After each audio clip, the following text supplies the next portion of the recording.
जय माँ इंद्राक्षी, जय अम्बे। इंद्राक्षी धाम में दर्शकों आप सभी का हम हार्दिक स्वागत करते हैं। आज के दिन जिन जातकों का जन्म दिवस है, मैरिज एनिवर्सरी, उन सभी को हमारी तरफ से बहुत बहुत शुभकामनाएं। आज हमने सब्जेक्ट चुना है बच्चे माता पिता की तरफ आकर्षित कैसे हों। कई बार हम बच्चों को इतना पढ़ा लिखा देते हैं, बाहर की संगत उन्हें अपनी इतनी रंगत में रंग लेती है कि बच्चों का माता पिता की तरफ से कहीं ना कहीं मन छटता रहता है और दूर भागते रहते हैं। कई बार कुछ बच्चे तो ऐसे हैं जो लंबे समय से कहीं जॉब कर रहे हैं या कुछ कर रहे हैं, वो घर आने का नाम ही नहीं लेते, माता पिता के पास आने का नाम ही नहीं लेते। माँ जब फ़ोन मिलाती है तो हर समय बिजी, हर समय व्यस्त हैं, सारी संसार का काम मानो उन्हीं के ऊपर किसी ने रखा हो, इतने वो बेचारे व्यस्त रहते हैं। तो बड़ा दुखदायी घटना माता पिता के लिए बन जाती है कि जिन बच्चों को हमने इतने अरमान से पढ़ाया, अभाव में रहते हुए भी हमने उन बच्चों को सब कुछ दिया, बताने की आवश्यकता नहीं, सारी चीज़ें आपको मालूम है, और वो बच्चे आज हमसे विमुख हो रहे हैं। तो कैसे उन बच्चों को अपनी तरफ हम आकर्षित करें। और माता पिता का मन तो हमेशा बच्चों के लिए लालायित रहता ही रहता है, चाहे हम कितने भी बूढ़े हो जाएं और हमारे बच्चे कितने भी बड़े हो जाएं। आइए पहले आज का हम पंचांग बताते हैं। 28 फरवरी सन 2023, दिन मंगलवार, संवत 2079, फाल्गुन मास, शुक्ल पक्ष, तिथि आज नवमी है, नक्षत्र रोहिणी, राहु काल 3 से 4:30, दिशा सूर्य उत्तर दिशा।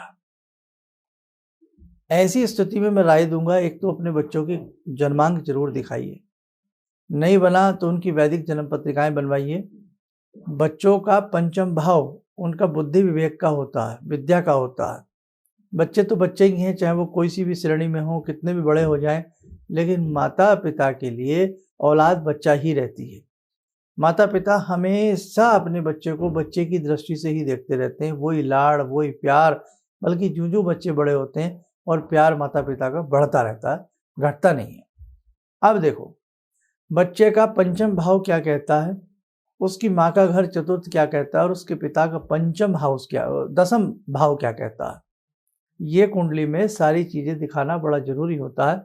अगर यहाँ कहीं अवरोध है, कोई कमी है, तो बच्चे कहीं ना कहीं आपसे विमुख रहेंगे। पंचम भाव बच्चों का वीक नहीं होना चाहिए। चतुर्थ भाव क्या कहता है, दसम भाव क्या कहता है, चंद्रमा क्या कहता है, सूर्य क्या कहता है। चंद्रमा माँ का कारक है, सूर्य पिता के स्वामी है, पिता के कारक हैं। ऐसे ही कुंडली बहुत बच्चों की नहीं है, डिटेल नहीं है, डेट ऑफ बर्थ में कंफ्यूजन है या कुछ भी है, तो हाथ की रेखाएं भी कारगर साबित होती हैं। खैर, अब ये सब्जेक्ट तो अलग हुआ। अब सब्जेक्ट है कि हमारे बच्चे हाथ से निकल रहे हैं, या हमारे बच्चे हमारा कहना नहीं मान रहे हैं, या बच्चा हमसे विमुख हो गया है। मैंने अलग अलग सब्जेक्ट पर बहुत सारी वीडियोस बनाई हैं। तो आज हमारा जो ये अंक है, वीडियो है, यह है बच्चों के विमुख होने पर हमें क्या करना चाहिए। आइए अब बात करते हैं उपाय की हम आपसे। ऐसी स्थिति में अक्सर आप बच्चे की कोई भी चीज़ आपके पास, सबके पास बच्चे की बुक्स भी होती हैं, पुरानी किताबें भी होती हैं, पुराने उसके कपड़े भी होते हैं, कुछ ना कुछ घर में बच्चे का सब कुछ होता है ना, होता है ना। तो अगर आपका बच्चा जॉब के रूप में कहीं दूर है, आपकी सुन नहीं रहा है, विदेश में चला गया है, आपको पूछने को तैयार नहीं है, तो ऐसी स्थिति में उसकी किसी पुरानी पुस्तक में एक गुलाब का फूल 108 बार राम राम लिखें, और 108 बार राम राम लिख करके वो गुलाब का फूल उस पर्चे पर रखकर, पर्चे को फोल्ड करके उसकी किसी भी पुस्तक में रखें, और किसी भी हनुमान मंदिर में जाकर के 40 दिन आप राम राम का जप 108 बार करें हनुमान मंदिर में जाकर के। निश्चित आप देख लेना, आपको चमत्कार महसूस होने लगेगा। क्योंकि वो पुस्तक ही क्यों चुन रहे हैं, वो उसने छुआ है, उसको उसने पढ़ा है ना, उसमें फीलिंग्स रही हैं उस बच्चे की। और यदि कोई पुस्तक ऐसी नहीं है तो भाई किसी कपड़े में भी, साफ स्वच्छ कपड़ा हो, रुमाल में किसी में भी रख सकते हैं। ये बहुत अच्छा प्रयोग है। ये राम जी की कृपा बरसती है, हनुमान जी की कृपा बरसती है, उस बालक को सद्बुद्धि आती है और वो अपने घर की खैर खबर सुध लेने लगता है। एक सब्जेक्ट ये हुआ। एक, आपके बच्चे आपके संग रह रहे हैं लेकिन आपसे विमुख होते जा रहे हैं, आपसे कटते जा रहे हैं, दूर होते जा रहे हैं, तो नियम बना लीजिएगा सर्व मंगल मांगल्ये शिवे सर्वार्थ साधिके शरणे त्र्यंबके गौरी नारायणी नमस्तुते। इस मंत्र को पढ़कर ही बच्चों को पानी दें, इस मंत्र को पढ़कर ही बच्चों का खाना बनाएं, इस मंत्र को पढ़ते ही बच्चों का टिफिन लगाएं, लेकिन नॉनवेज नहीं, वेज अगर आप कुछ कर रही हैं तब। जैसा खाए अन्न वैसा होए मन, जैसा पिए पानी वैसी बोले वाणी।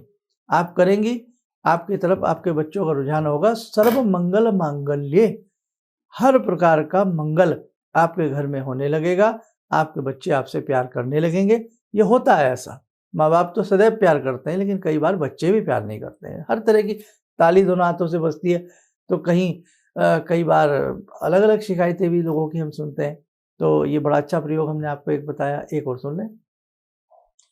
जब जब बच्चे का जन्मदिन आता है, जब जब बच्चे का जन्मदिन आता है, उस जन्मदिन के अवसर पर आप फल, मिठाई और वस्त्र, 3 चीजें, कहीं भी ऐसे स्थान पर जहां जरूरत है लोगों को, जैसे भाई बहुत सारे गरीब लोग कहीं रहते हैं, या बेगर्स कहीं रहते हैं, या कोई अनाथ आश्रम है, और यदि अनाथ आश्रम में आप वस्त्र, मिष्ठान, ठीक है, वस्त्र, मिष्ठान और फल, 3 चीजें आप अनाथ आश्रम में बच्चे के जन्म स्थान, जिस दिन उसका जन्मदिन होता है ना, उस दिन देना शुरू कर दीजिएगा, बहुत अच्छा रिजल्ट मिलेगा। और यदि आप इतना लंबा समय नहीं रुक सकते, भाई जैसे जन्मदिन, अब हमारी आप वीडियो सुन रहे हैं, भाई देवे किसी के बच्चे का जन्मदिन अभी निकला है कुछ दिन पहले, तब क्या करें? तब उस स्थिति में हर रविवार, कम से कम 5 रविवार किसी अनाथ आश्रम में आप जाकर के बच्चों को फल, मिष्ठान आदि दीजिएगा। उनके जो भी वहाँ पे लोग रहते हैं उनकी देखभाल में, उनको दे दीजिएगा, वो बच्चों को बांटें।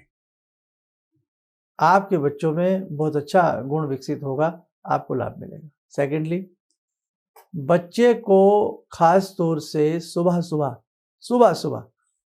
सुबह की जो सुबह की भोर होती है ना, अपने हाथ से बनी कोई मिठाई, अपने हाथ से बनी, बाजार की नहीं, सब मिठाई बनाना जानते हैं, थोड़ी बहुत तो सब जानते ही हैं। और कोरोना काल में तो बड़ी लोगों ने बहुत घर में ही अच्छी खासी सबकी रसोई बनी है, समझ रहे हैं हमारे कहने का मतलब, बहुत कुछ सीखा है सबने, बनाना, पकाना, खाना, है ना, खाली रहे हैं सब बहुत लोग। तो एक मिठाई बच्चे के नाम से आप सुबह सुबह पूजा पाठ करें, पहले उस मिठाई का भोग भगवान को लगाएं, और भगवान को भोग लगाने के बाद वो मिष्ठान चाहे थोड़ा ही दें, बच्चों को प्रसाद के रूप में दें। इतना तो हमारे बच्चे मानते ही हैं कि हमसे प्रसाद ले लेते हैं, प्रसाद के रूप में प्रतिदिन देना शुरू करें, उन बच्चों का झुकाव आपकी तरफ आएगा ही आएगा। एक, अगर आपको लगता है कि हमने कोई मकान चेंज किया है, कोई बच्चों का रूम चेंज किया है, तो बच्चों के सोने की दिशा चेंज कर दीजिए, वो रूम चेंज कर दीजिए, तो भी आपको प्रभाव नजर आएगा। इसके अलावा बच्चों के रूम में मयूर पंख, मोर का पंख जरूर रखिएगा, या उनकी पुस्तक में, उनकी टेबल पर, जहाँ भी वो पढ़ते लिखते हैं, मोर का पंख दीवार के ऊपर हैंग कर दीजिए, चिपका दीजिए सेलो टेप से, किसी से भी सुंदर तरीके से डिज़ाइन भी लगेगा और अच्छा भी लगेगा। कम से कम 3 या 5 मयूर की शिखाएं पर वहाँ उनके रूम में लगाइए, उनके आसपास लगाइए, और इससे भी आपको लाभ मिलेगा। इसी के साथ साथ कम से कम 11 बुधवार बच्चों के नाम से पक्षियों को दाना डालिए। बस आप करके देखें इन उपायों में से 2-4 उपाय, आपको रिजल्ट ईश्वर की कृपा से ज़रूर मिलेगा। और भैया कहीं बहुत मुश्किल लगे तो फिर मैं तो यही कहूँगा, एक बार उन बच्चों की जन्म पत्रिकाएँ, कुंडलियाँ कहीं ना कहीं अच्छे अनुभवी व्यक्ति को दिखा ली जाए, तो उससे भी आपको बहुत अच्छे लाभ की प्राप्ति हो जाएगी। आइए, समय चला आज की ध्यान साधना का। आज की ध्यान साधना में जुड़ते हैं जगजननी माँ भगवती से। हे माँ, आप सबका कल्याण करें। ममतत्व की हे भगवती, बच्चों के मन में, सभी के मन में परिवार के प्रति ममता रहे, प्रेम रहे। आइए जुड़ते हैं। ॐ सिन्दूरारुणविग्रहां त्रिनयनां माणिक्यमूलस्फुरात् स्तारानायकशेखरं स्मितमुखी भापेन वाक्छोरुवां पाणिभ्यामलपूर्णरत्नचषकां रत्नोत्परां बिभ्रति सौम्यां रत्नघटस्थरक्तचरणां ध्यायेत् पराम् अम्बिकां खड्गं चक्रगदेषु चापपरिगान् चूलम्बुसोण्डिं शिरा शङ्खं संदधतीं करे स्त्रीनयनां सर्वाङ्गभूषावृतां नीलास्मद्युतिमास्य पाददशकां सेवे महाकालिकां यामास्तो स्वपितैहरो कमलजो हन्तुं मधुं कैटवम् विद्युद्दाम समप्रभां मृगपते स्कन्दस्थितां भीषणां कन्या विहकरवालखेटविलसा धस्ताविरासेवितां हस्तैश्चक्रगदाशिखेटविशिखां चापं गुणं तर्जनीं विप्राणामलिलात्मिकां शशिधरां दुर्गां त्रिनेत्रां भजे। कवच बना लें, ध्यान करें, भगवती का शुभ आशीष हम सबके ऊपर बरस रहा है।